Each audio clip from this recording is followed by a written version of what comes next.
Bismillahirrahmanirrahim. Assalamualaikum warahmatullahi wabarakatuh. Harapan dan doa saya, semoga saudaraku semuanya selalu ada dalam lindungan Allah Subhanahu wa Ta'ala, diberi kesehatan, dimudahkan rezekinya, dipanjangkan umurnya, dan diampuni dosa-dosanya. Amin amin ya Rabbal alamin. Sahabat beriman yang dirahmati Allah, semua makhluk dalam menjalani kehidupan dunia pasti diberi rezeki oleh Allah Subhanahu wa Ta'ala. Jumlahnya pun sudah ditetapkan dan tidak akan tertukar. Rezeki bisa berupa harta materi, kesehatan, istri soleha, suami yang soleh, dan anak-anak yang baik, taat, dan patuh kepada orang tua. Yang harus kita tahu adalah rezeki itu tidak datang dengan sendirinya, melainkan harus berusaha terlebih dahulu. Ada banyak usaha yang bisa kita kerjakan untuk menjemput rezeki dari Allah. Akan tetapi, juga perlu kita ketahui ada beberapa kebiasaan yang menurut kita sepele, namun efeknya justru bisa menghambat rezeki yang akan datang kepada kita. Padahal mungkin kita tidak sadar melakukannya. Sebab itu, mulailah berhati-hati dan koreksi diri apabila beberapa kebiasaan ini masih ada pada diri kita. Lalu apa saja kebiasaan sehari-hari yang bisa menjauhkan kita dari rezeki? Yang pertama adalah kebanyakan mengeluh. Hal ini mungkin tanpa sadar kita sering melakukannya. Padahal kebiasaan tersebut bisa menjauhkan kita dari rezeki yang akan datang kepada kita. Kenapa demikian? Mengeluh berarti kita tidak puas dengan apa yang kita dapat dan kita miliki, yang akibatnya kita akan jauh dari rasa syukur kepada Allah. Padahal kita semua tahu syukur adalah jalan Allah memberikan rezeki lebih baik kepada kita. Oleh sebab itu, mulailah bersyukur sedikit ataupun banyak, besar atau kecil yang kita dapatkan hari ini. Dan yakinlah, jika kita bersyukur, insya Allah esok hari Allah akan memberikan lebih kepada kita. Yang kedua adalah materialistis. Kebiasaan materialistis atau mengukur segala sesuatu dengan uang dan barang ternyata menjadi satu sikap yang bisa menolak rezeki. Orang yang memiliki sikap materialistis biasanya akan memandang rendah orang lain yang tidak memiliki kekayaan seperti dirinya. Sementara itu, mereka akan memperlakukan orang kaya dengan sebaik-baiknya. Padahal Allah Subhanahu wa Ta'ala tidak melihat hambanya dari seberapa banyak kekayaannya dan seberapa besar harta bendanya. Akan tetapi, Allah memandang hambanya dari segi keimanannya. Kebiasaan bersikap matre dapat membuat manusia mendewakan harta di atas segala-galanya.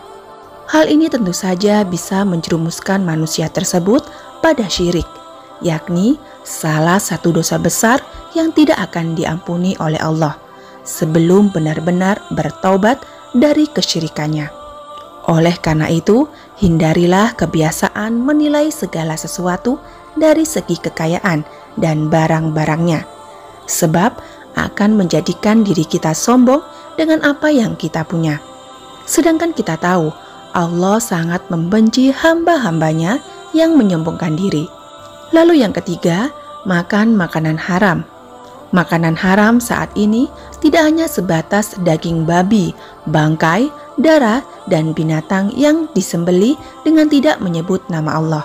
Akan tetapi, makanan yang bersumber dari rezeki yang tidak halal seperti korupsi, mencuri, nepotisme, dan lain sebagainya, ternyata mengkonsumsi makanan yang didapat dengan cara haram bisa menjadi salah satu kebiasaan yang tanpa disadari dapat menolak rezeki dari Allah. Tubuh yang tumbuh dengan makanan haram maka tidak akan malu untuk melakukan perbuatan yang diharamkan pula. Ketika mencari rezeki, Padahal Allah sudah sangat jelas melarang hambanya memakan makanan yang didapat dengan cara yang haram. Yang keempat, berlebihan dalam mengejar duniawi. Dunia memang senantiasa menawarkan kenikmatan bagi penghuninya. Kenikmatan tersebut terkadang bisa membawa kita mudah terperdaya dan lupa bersyukur serta lupa beribadah kepada Allah Subhanahu wa Ta'ala. Apabila kita terlalu disibukkan dengan urusan dunia dan lupa menabung amal kebaikan untuk di akhirat kelak, maka insya Allah rezeki yang datang kepada kita akan terasa sangat sulit. Dan kebiasaan yang demikian ini menjadi salah satu yang tanpa disadari bisa menolak rezeki. Bagaimana Allah memberikan rezekinya sementara kita tidak pernah mengingatnya dan mendekat untuk mengerjakan segala perintahnya? Oleh sebab itu, seimbangkan urusan dunia dan akhirat kita terlebih dahulu. Insya Allah, dengan seperti itu, dunia dan akhirat kita akan kita dapatkan. Yang kelima, tidak menjaga badan. Kesehatan merupakan senjata utama untuk menjemput rezeki yang sudah Allah sediakan untuk kita. Dengan selalu menjaga kesehatan, secara tidak langsung kita juga menjaga karunia dan rezeki yang diberikan Allah kepada kita. Perlu kita ketahui bersama, badan kita diciptakan untuk mengabdi kepada Allah, untuk mengerjakan ibadah, beramal sholih, dan mengerjakan hal yang bermanfaat lainnya. Jika memanfaatkan badan dilakukan untuk hal-hal yang kurang bermanfaat, apalagi berhias, dosa, dan maksiat, maka insya Allah rezeki pun akan terasa sangat sulit untuk kita dapatkan. Oleh karenanya, jagalah karunia yang dititipkan Allah kepada kita. Dengan begitu, maka insya Allah, Allah pun akan menjaga kita atas karunia dan rezekinya kepada kita. Lalu yang keenam, kebanyakan bergosip. Gosip atau ghibah sudah menjadi salah satu kebiasaan yang marak terjadi. Saat ini tidak hanya di kalangan wanita saja, tetapi pria pun juga gemar bergosip. Bahkan sampai acara gosip di televisi selalu memiliki rating yang tinggi. Hal ini dikarenakan banyak orang yang ingin mengetahui tentang kehidupan orang lain. Ketika kita bergosip, itu artinya kita telah menghabiskan waktu untuk mencela dan memperguncingkan kehidupan orang lain. Dan kebiasaan ini merupakan salah satu tanda bahwa kita sendirilah yang menolak rezeki dari Allah Subhanahu wa Ta'ala. Oleh karena itu, ada baiknya untuk menghindari kebiasaan bergosip dan mulai memperbaiki diri dengan mengerjakan hal-hal yang bermanfaat. Misalnya, kalau kita menonton televisi, sebaiknya yang kita tonton adalah ceramah, mengikuti kajian, tausiah, dan lain sebagainya yang bisa mendatangkan pahala.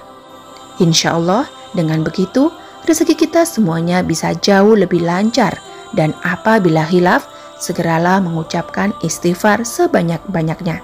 Dengan begitu, insya Allah, rezeki kita tidak akan tertahan karena perbuatan kita sendiri.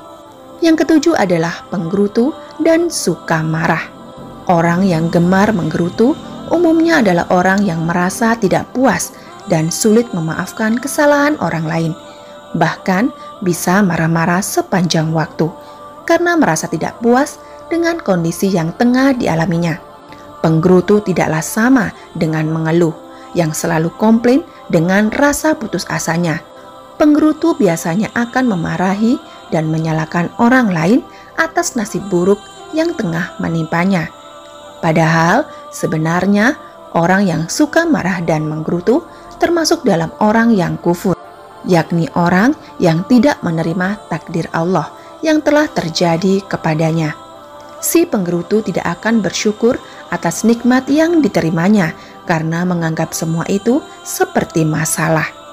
Kebiasaan kufur yang demikian ini bisa menjadi salah satu penghambat datangnya rezeki kepada kita.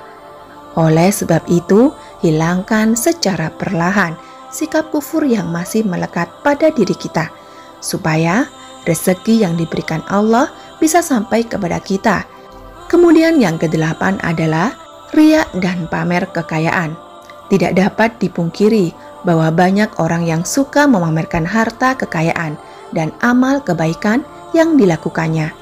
Hal ini semata-mata untuk mendapatkan pujian dari sesama manusia. Padahal seharusnya semua perbuatan tersebut harus diniatkan untuk ditujukan kepada Allah. Kebiasaan riya dan suka pamer harta kekayaan ini bisa menjadi salah satu hal yang tanpa disadari bisa menolak rezeki seseorang. Karena secara tidak langsung sifat riya atau suka pamer harta kekayaan merupakan sikapnya orang yang sombong. Karena orang-orang yang seperti ini menganggap bahwa harta yang didapatnya selama ini adalah hasil kerja kerasnya sendiri, hasil kepintarannya menjadi rezeki tanpa adanya campur tangan dari Allah. Padahal semua rezeki yang kita dapatkan semua adalah titipan Allah dan akan dimintai pertanggungjawaban. Kemana saja kita belanjakan harta titipan Allah selama ini? Jika kita masih suka mengumbar riya atau pamer kekayaan, ketahuilah Allah sangat membenci hamba-hambanya yang suka pamer dengan kesombongan dan perendahan atas orang lain. Oleh sebab itu, mari kita bersama-sama saling mengkoreksi diri sendiri, hindari menyalahkan orang lain, hilangkan perlahan-lahan sikap dan sifat kita yang kemungkinan membuat rezeki tertolak datang kepada kita. Semoga Allah Subhanahu wa Ta'ala selalu menjaga kita dari segala macam keindahan dunia yang menyesatkan. Amin amin ya Rabbal Alamin. Demikian yang bisa saya bagikan, semoga bermanfaat bagi kita semua. Wabillahi taufik wal hidayah. Wassalamualaikum warahmatullahi wabarakatuh.